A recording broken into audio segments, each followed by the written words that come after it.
Welcome back to Randomly Real with myself, Garrett. On today's episode, I'm going to talk about Pokemon Go.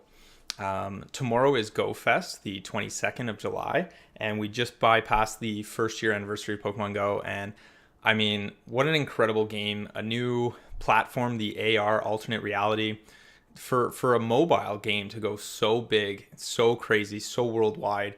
It's amazing. So I want to talk about my first experiences with the game. It originally came out earlier in the United States than it did in Canada. So I was one of those people that, altered my iPhone, sorry Apple, to say that I lived in the States so that I could get it early. So I had it about a week and a half, so maybe 10 days earlier in Canada than it was anticipated to be. I remember, I think it was day 2, maybe 3 a.m. in the morning. I was driving around playing Pokemon Go when I stopped. And I was outside of high school. I was collecting Pokestops and gyms. As for any of you that play, you'll know what that is. And all of a sudden, I was surrounded by police cruisers, which was a very interesting event. So literally, I noticed them coming down the road towards me, and one pulled in right in front of me, one pulled in behind me, and then another one kind of pulled in at the side. And I was like, what the heck is going on here? So the one that pulled in beside gets out and knocks on my window, and I put my window down. And again, let's remember, this is like 3 a.m. near a high school in the town I live in. So it probably looks a little weird. The officer goes, "Sir, do you mind me asking what you're doing?" And I said, "Well, I'm playing a video game." And he was like taken aback. "What do you mean you're playing a video game?" I said, "Well, I'm playing Pokemon Go." He goes, "You expect me to believe that at 3 a.m. you're out here playing a video game or playing Pokemon Go?" And I said, "Yeah, officer, honestly, I don't know what I've done wrong. I'm parked at the side of the road where I'm legally allowed to park. Not only that, I have my hazards on, not even just a signal, but my hazards." And he goes, "Well, we've had citizens in the area contact us regarding suspicious activity surrounding the high school. So we were coming to check it out." And I was just like, "And you stopped me? Why?" And they're like, "Well, you're parked on the side of the road at 3 a.m. So I said to him, I was like, "Well, there's a few Pokestops around the high school. You probably have some high school students that are out like collecting Pokemon and Pokestops." And no joke, this guy looks baffled. And at this time, another SUV, a K9 unit, pulls up beside. And I was like, "Honestly, officer, I'm happy if you want me to get out of the vehicle. I can show you all about it and tell you all about it. You're going to be hearing about this like crazy."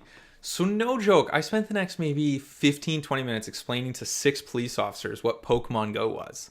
And that, I remember that being wild, and telling them that over the next coming weeks, they're going to get a lot of calls from people wondering why there's so many other people congregating in these random areas. So in my small town, we have this, a pond that is a very nice, beautiful area, but it ended up getting multiple Pokestops at it. And over the next 2 weeks, if you went after 9 o'clock by this area, you would see hundreds of people. And the cops were called all the time because across the road was a senior citizen's home. So they were wondering why all these people were congregating.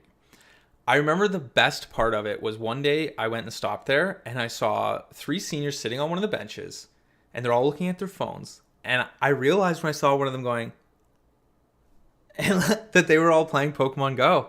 And that's when I knew that this game was more than just taking us, it was part of my generation. I was born into this. When I was 7 or 8, the first one, Red and Blue, aka Red and Green, came out. And for me, I grew up on Pokemon trading cards, everything.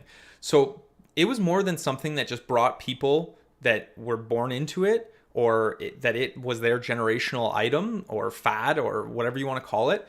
Into it, it brought everyone. And I can't tell you, I see grandparents playing with their grandkids and parents playing with their kids. And, I'm a part of a huge group community now. I took about 8-9 months off. I only played with my friend until he had his son, the one that just had his birthday yesterday. And then we both stopped, and we're back in with the new update. And honestly, it's such an incredible game. I absolutely love it. It's great to take quick breaks throughout the day and go and catch stuff. And I couldn't be having more fun with something that's just on my mobile phone. So, I mean, to the people going to Go Fest, you lucky buggers. If I was back in the game before then, I'd be going too. But I hope you guys catch your legendary Pokemon.